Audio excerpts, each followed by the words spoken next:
আসসালামু আলাইকুম। আমি স্পাজানিবা ব্রাহ্মণবাড়িয়া থেকে বলছি। দেশ এবং দেশের বাহিরে যে যেখান থেকে আমার ব্লগ ভিডিওটা দেখছেন, আশা করি আপনারা সবাই ভালো আছেন। আলহামদুলিল্লাহ আমিও ভালো আছি।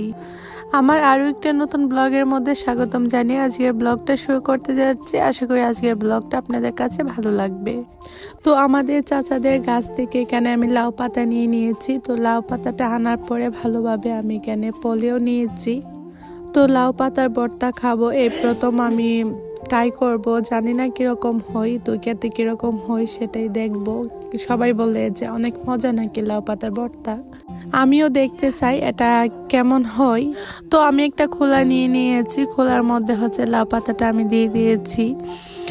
তো আর অন্য পাশে হচ্ছে বেগুন ভাজি করা হইতেছে। তো লাউ পাতাটা যখন সিদ্ধ হবে এটা আমি ঢাকনাটা সরিয়ে দেব পানিগুলো টানার জন্য। আর অন্যদিকে হচ্ছে আমার আপা হচ্ছে লঙ্কাগুলো টালতেছে। আর দেখেন এটা হচ্ছে পারফেক্ট হয়ে গেছে। আর তার সাথে একটা মাছও নিয়ে নিলাম। তো সাথে নাকি মাছ দিলেও মজা হয়।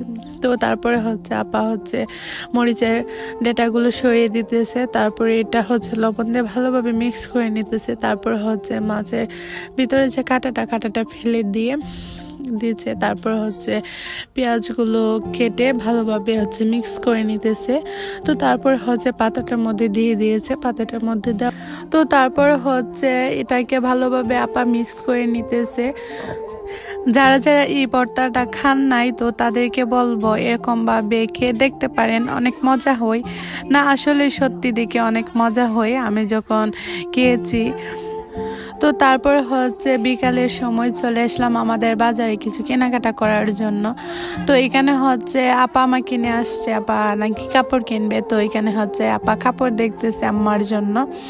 তো সাথে এগুলো কাপড় দেখতেছে নামাজের জন্য, হিজাব বানানোর জন্য। তো আমরা হচ্ছে এই দোকান থেকে কাপড় নিলাম। তো এই দোকানের কাপড়গুলো আমাদের অনেক পছন্দ হয়েছে, তার জন্য এই দোকানটা মানে সব দিক দিয়ে কাপড় দরটর মানে মিলেছে। তো তারপরে কাপড় কেনার পরে এখানে চলে আসলাম কিছু বাদাম কেনার জন্য। তো বাদাম কেনার পরে চলে যাচ্ছি বাড়ির উদ্দেশ্যে। যদি আমার ব্লগ ভিডিওটা কোনো অংশ ভালো লেগে থাকে তাহলে ছোট্ট একটা লাইক দিয়ে আমার চ্যানেলের সাথেই থেকে যাবেন। আর যদি খুব বেশি ভালো লেগে থাকে তাহলে আমার চ্যানেল সাবস্ক্রাইব করে রাখতে পারেন। আর যারা এই কাজটা করে রেখেছেন তাদেরকে অসংখ্য ধন্যবাদ। আজকের ব্লগ ভিডিওটা এ পর্যন্তই। সবাই ভালো থাকবেন, সুস্থ থাকবেন আর আমাকে অনেক অনেক সাপোর্ট করবেন। আল্লাহ হাফেজ।